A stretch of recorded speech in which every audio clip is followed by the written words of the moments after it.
जय श्री कृष्णा, राधे राधे। आप सभी भक्तों का आपके अपने YouTube चैनल श्री कृष्ण दीवानी में हार्दिक स्वागत है। आज आप सुन रहे हैं वैशाख मास महात्म्य का 27वां अध्याय। सर्वप्रथम भगवान का स्मरण करते हुए आप सभी मेरे साथ बोलिए। शांताकारं भुजगशयनं पद्मनाभं सुरेशं विश्वधारं गगनसदृशं मेघवर्णं शुभांगं लक्ष्मीकान्तं कमलनयनं योगिभिर्ध्यानगमयं वन्दे विष्णुं भवभयहरं सर्वलोकैकनाथम्। ओम नमो भगवते वासुदेवाय। यमराज कहते हैं ब्राह्मण से कि पूर्व काल की बात है, महिरत नाम से विख्यात एक राजा थे। उन राजा को अपने पूर्व जन्म के पुण्यों के फलस्वरूप प्रचुर ऐश्वर्य और संपत्ति प्राप्त हुई थी, परंतु राजा राजा लक्ष्मी का सारा भार अपने मंत्री पर रखकर स्वयं विषय भोग में आसक्त हो रहे थे। वे न तो प्रजा की ओर दृष्टि डालते थे और न ही धन की ओर दृष्टि डालते थे। वे राजा महिरत धर्म और अर्थ का काम भी कभी नहीं देखते थे। उनकी वाणी तथा उनका मन कामनियों की क्रीड़ा में ही आसक्त रहा करता था। राजा के पुरोहित का नाम था कश्यप।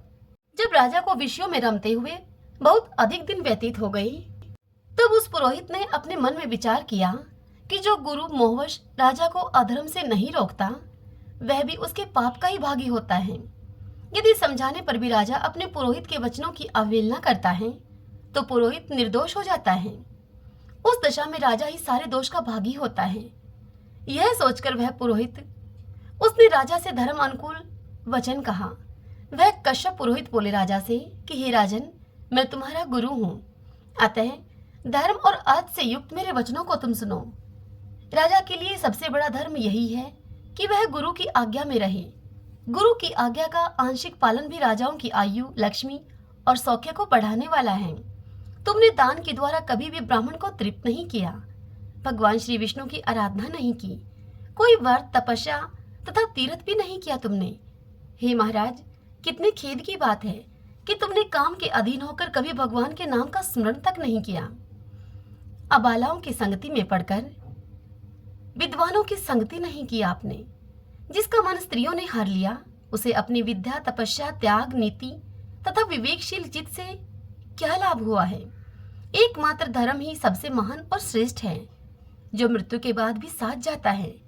शरीर के उपभोग में आने वाली अन्य जितनी भी वस्तुएं हैं, वे सब यहीं पर नष्ट हो जाती हैं। धर्म की सहायता से ही मनुष्य दुर्गति से पार होता है। हे राजेंद्र, क्या तुम यह नहीं जानते? मनुष्यों के जीवन का विलास जल की उत्ताल तरंगों के समान चंचल एवं अनित्य है। जिनके लिए विनय की पगड़ी और मुकुट हैं, सत्य और धर्म ही कुंडल हैं तथा त्याग ही कंगन है। उन्हें जड़ आभूषणों की भला क्या आवश्यकता है? मनुष्य के निर्जीव शरीर को ढेले तथा काठ के समान पृथ्वी पर फेंक उसके बंधु बांधव मुंह फेर कर चल देते हैं। केवल धर्म ही उसके पीछे पीछे जाता है। सब कुछ जा रहा है राजन। आयु प्रतिदिन क्षीण हो रही है तथा यह जीवन भी लुप्त होता जा रहा है। ऐसी अवस्था में भी तुम उठकर भागते क्यों नहीं हो?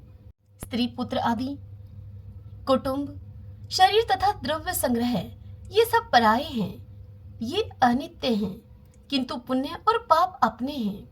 जब एक दिन सब कुछ छोड़कर तुम्हें विवशता पूर्वक जाना ही है, तो तुम अनर्थ में फंसकर अपने धर्म का अनुष्ठान क्यों नहीं करते हो?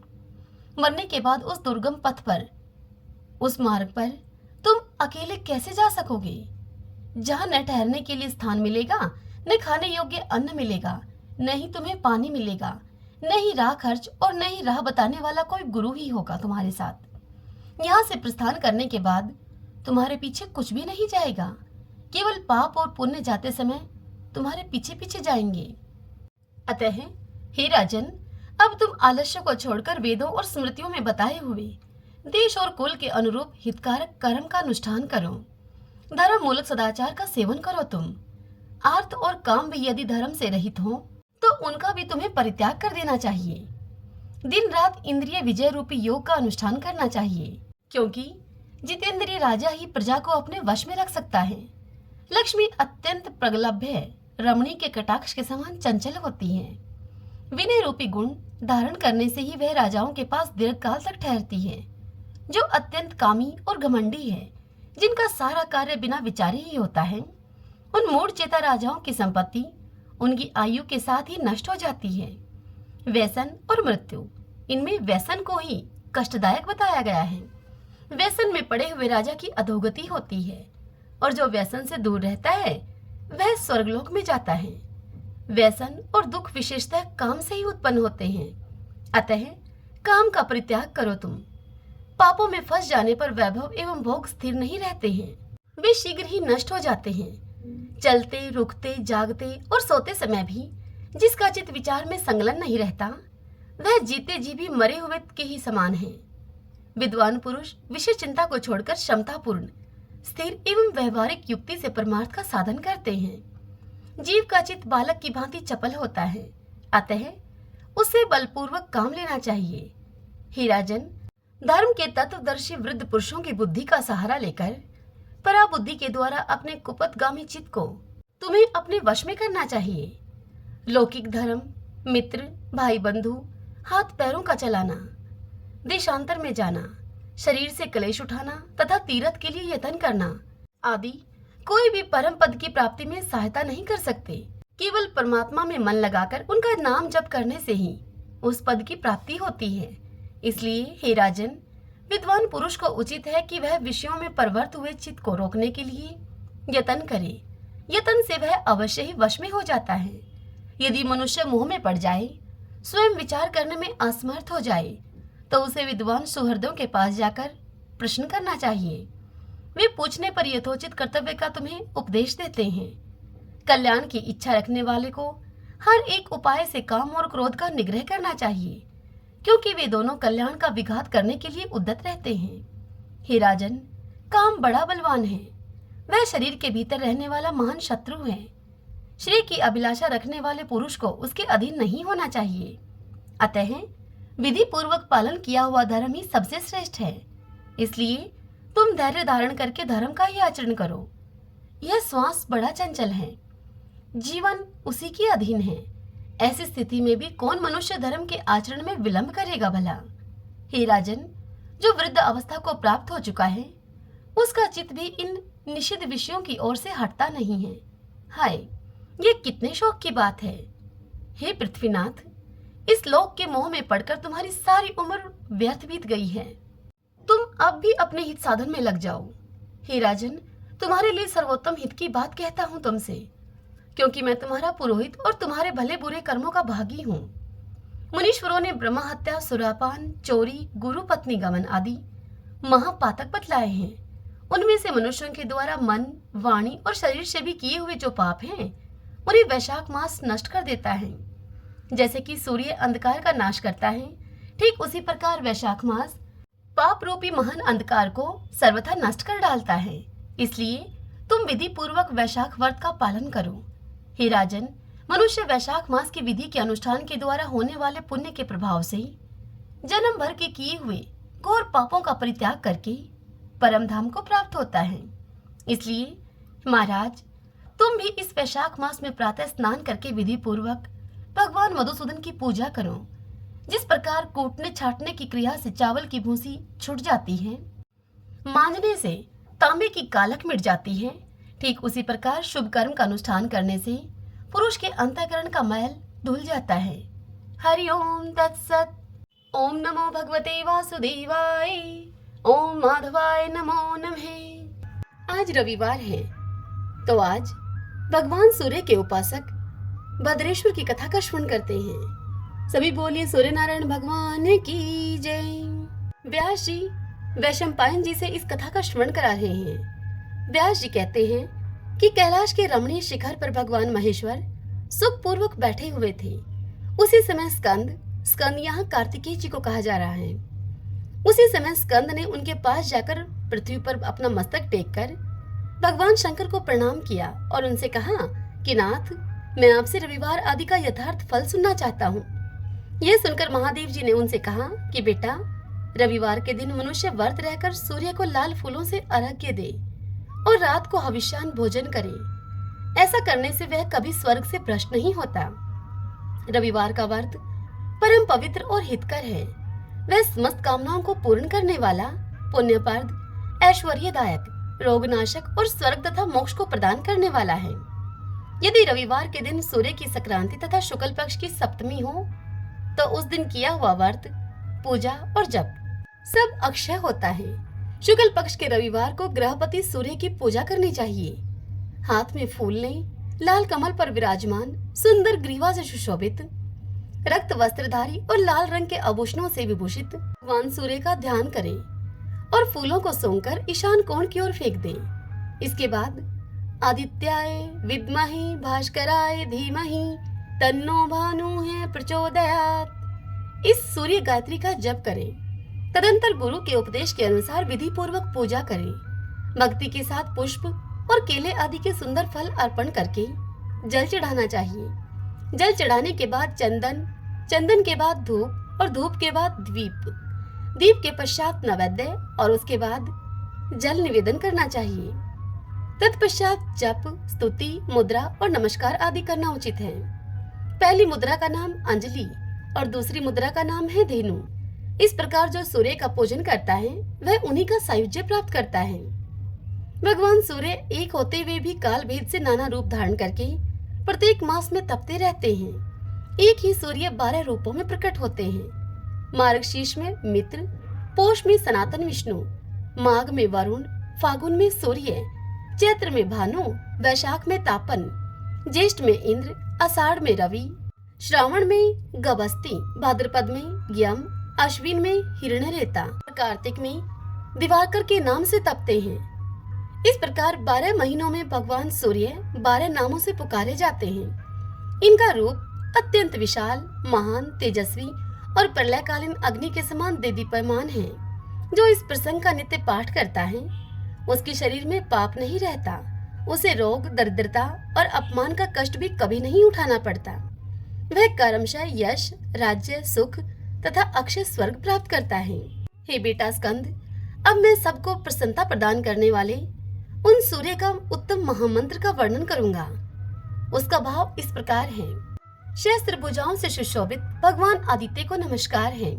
हाथ में कमल धारण करने वाले वरुण देव को बारंबार नमस्कार है। अंधकार का विनाश करने वाले श्री सूर्य देव को अनेक बार नमस्कार है। रश्मिमय सहस्त्रों जीवाएं धारण करने वाले भानु को नमस्कार है। हे भगवान, तुम ही ब्रह्मा, तुम ही विष्णु और तुम ही रुद्र हो। तुम्हें नमस्कार है। तुम्हें संपूर्ण प्राणियों के भीतर अग्नि और वायु रूप से विराजमान हो। तुम्हें बारंबार प्रणाम है। तुम्हारी सर्वत्र गति और सब भूतों में स्थिति है। तुम्हारे बिना किसी भी वस्तु की सत्ता नहीं है। तुम इस चराचर जगत में समस्त देहधारियों के भीतर स्थित हो।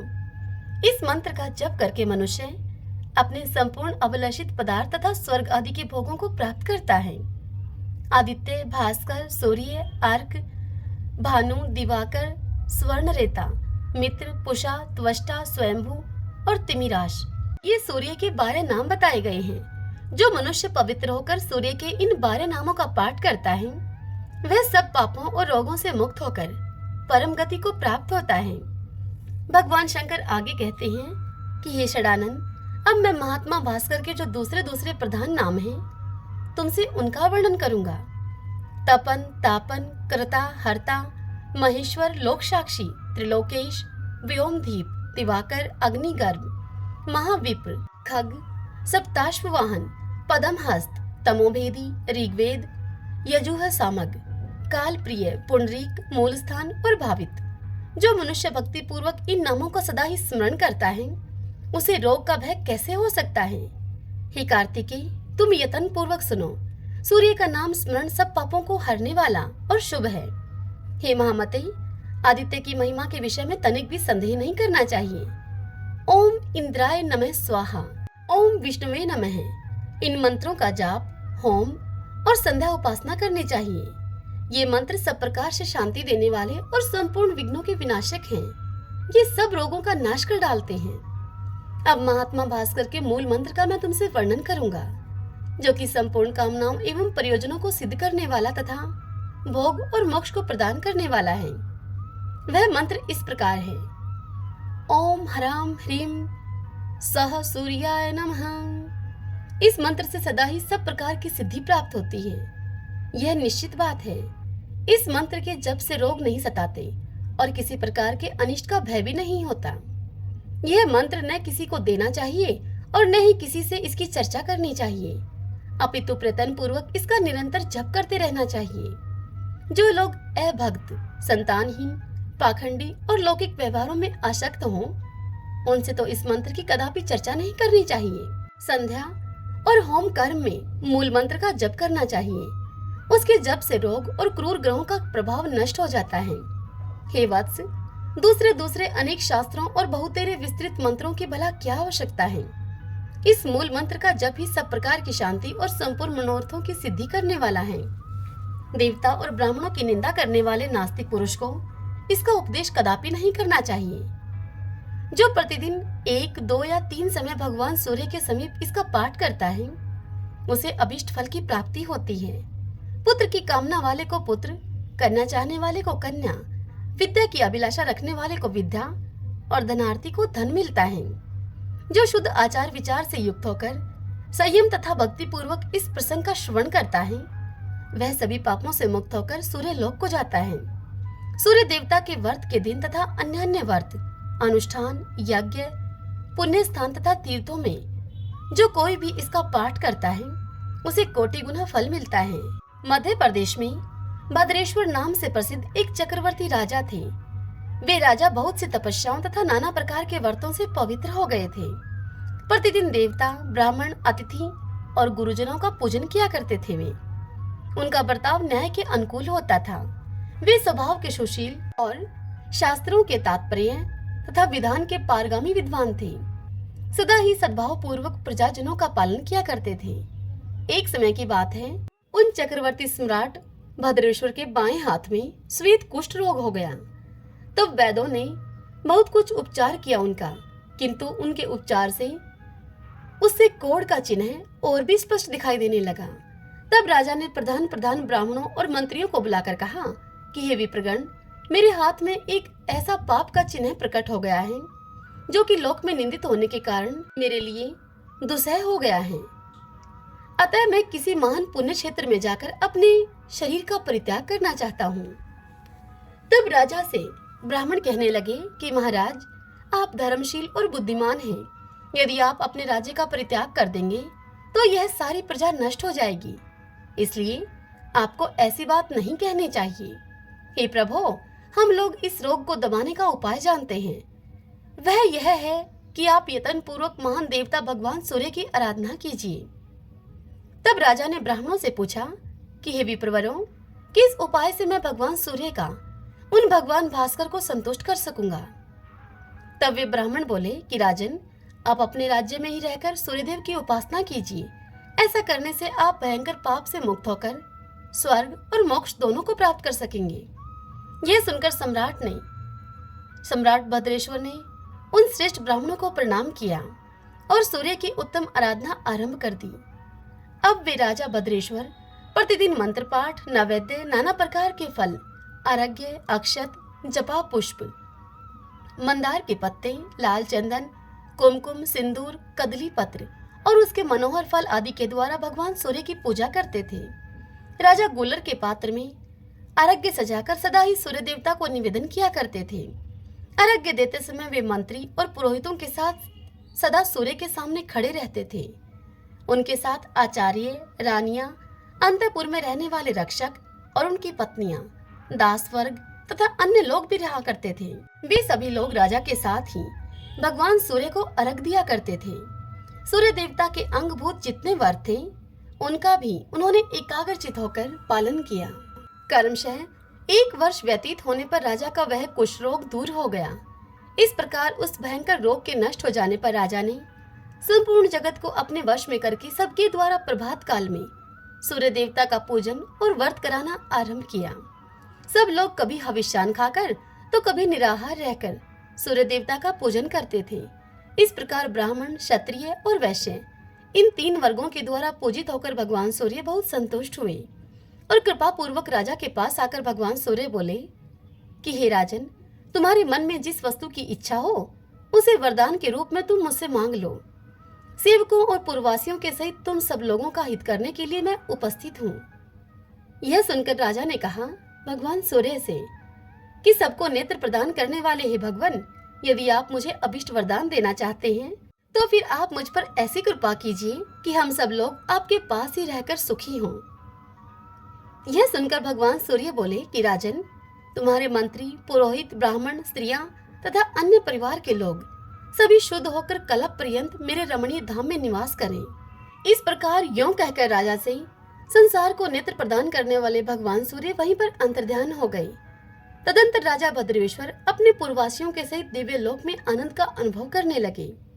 वहां जो कीड़े मकोड़े आदि थे वे भी अपने पुत्र आदि के साथ प्रसन्नता पूर्वक स्वर्ग को सिधारे। इसी प्रकार राजा, ब्राह्मण, कठोर व्रतों का पालन करने वाले मुनि और क्षत्रिय आदि अन्य वर्ण सूर्य देवता के धाम में चले गए। जो भी मनुष्य पवित्रता पूर्वक इस प्रसंग का पाठ करता है उसके सब पापों का नाश हो जाता है और वह रुद्र की भांति इस पृथ्वी पर पूजित होता है। जो मानव संयम पूर्वक इसका श्रवण करता है उसे अभिष्ट फल की प्राप्ति होती है। इस अत्यंत गोपनीय रहस्य का भगवान सूर्य ने यमराज को उपदेश दिया था। भूमंडल पर तो व्यास जी के द्वारा ही इसका प्रचार हुआ है। सभी बोलिए सूर्य नारायण भगवान की जय। ओम भास्कराय नमो नमः। तो आइए भगवान के इन नामों को 5 बार बोलते हुए संकीर्तन करते हैं। श्री कृष्ण गोविंदे हरि मुरारी, हे नाथ नारायण वासुदेव। श्री कृष्ण गोविंदे हरि मुरारी, हे नाथ नारायण वासुदेव। श्री कृष्ण गोविंदे हरि मुरारी, हे नाथ नारायण वासुदेव। श्री कृष्ण गोविंदे हरि मुरारी, हे नाथ नारायण वासुदेव। श्री कृष्ण गोविंदे हरि मुरारी, हे नाथ नारायण वासुदेव।